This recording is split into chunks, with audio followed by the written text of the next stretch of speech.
আসসালামু আলাইকুম বন্ধুরা, আশা করি সবাই সুস্থ আছেন। আজকে কথা বলবো এলপিজি গ্যাস বাড়া নিয়ে এবং ডিমের দাম বাড়া নিয়ে। প্রথমে শুরু করা যাক গ্যাস নিয়ে। দেশে ভোক্তা পর্যায়ে তরলকৃত পেট্রোলিয়াম গ্যাসের এলপিজি দাম 12 কেজিতে 29 টাকা বাড়িয়েছে বাংলাদেশ এলপিজি রেগুলেটরি কমিশন বিআইআরসি। এর আগের মাসে দুইটি 23 টাকা বেড়েছিল। আজ মঙ্গলবার সন্ধ্যা 6টা থেকে নতুন দাম কার্যকর হবে।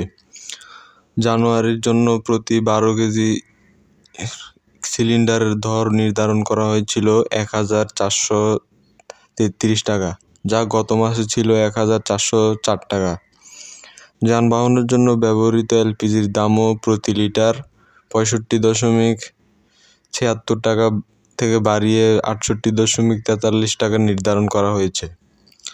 আজ বিআইআরসি কার্যালয়ে এক সংবাদ সম্মেলনে নতুন দাম জানান বিআইআরসি চেয়ারম্যান মোহাম্মদ নুরুল আমিন। সৌদি আরবে দাম বাড়ার কারণে এলপিজির দাম বাড়ানো হয়েছে বলে জানিয়েছেন বিআইআরসি কর্মকর্তারা। এদিকে ঢাকার বিভিন্ন এলাকার দীর্ঘদিন ধরে বিআইআরসি নির্ধারণ দামের চেয়ে বেশি দামে এলপিজির বিক্রি হচ্ছে।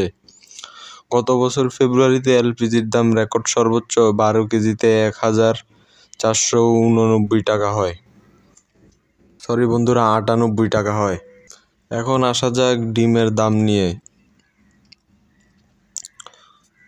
আবারও বেড়েছে ডিমের দাম। অন্তর্বর্তী সরকার ডিমের দাম বেঁধে দিলেও গত 2 দিনের ব্যবধানে ডিমের দাম হালিতে 5 টাকা পর্যন্ত বেড়েছে। বাজারে ডিমের ডজন এখন 170 টাকা থেকে 180 টাকার মধ্যে বিক্রয় হচ্ছে। স্থানীয় বাজারগুলোতে ডিমের হালি সাধারণত 60 টাকা এবং ডজন 170 টাকা বিক্রয় হচ্ছে বলে জানান হচ্ছে। বাংলাদেশ পোল্ট্রি অ্যাসোসিয়েশন অভিযোগ করছে, কর্পোরেট প্রতিষ্ঠানগুলো সিন্ডিকেট করে দাম বাড়ানো এখন ডিমের দাম বেড়েছে।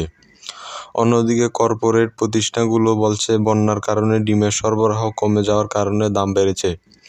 বাজারে ডিমের দাম স্বাভাবিক রাখতে গত 15 সেপ্টেম্বর ডিমের উৎপাদন, পাইকারি ও খুচরা দাম নির্ধারণ করে দিয়েছেন অন্তর্বর্তী সরকারের প্রাণী সম্পদ অধিদপ্তর।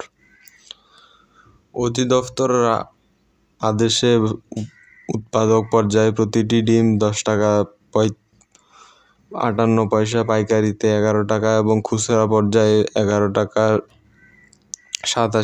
87 পয়সা দাম নির্ধারণ করা হয়।